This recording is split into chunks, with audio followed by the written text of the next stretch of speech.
Good morning students. Result से related एक breaking news आ रही है कि GNDU इवन सेमेस्टर एग्ज़ाम्स का रिज़ल्ट आ गया है। तो जिन जिन क्लासेस का रिज़ल्ट आया है वो हैं BTech electronics and computer engineering 8th semester, BTech mechanical engineering 8th semester, bachelor of planning urban and regional 4th semester, 6th semester, 8th semester, MA sports psychology 2nd semester, 4th semester.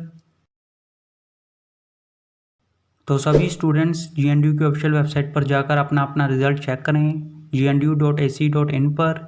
All the best सभी students को। उम्मीद है कि आप सबका result बहुत ही अच्छा आया होगा और सभी स्टूडेंट्स पास होंगे। तो जैसे ही किसी और क्लास का या फिर किसी सेमेस्टर का रिजल्ट आता है तो हम आपको बता देंगे। तब तक इस वीडियो को लाइक कर दो, शेयर कर दो, चैनल सब्सक्राइब कर दो और बेल आइकन जरूर प्रेस कर देना। Thank you.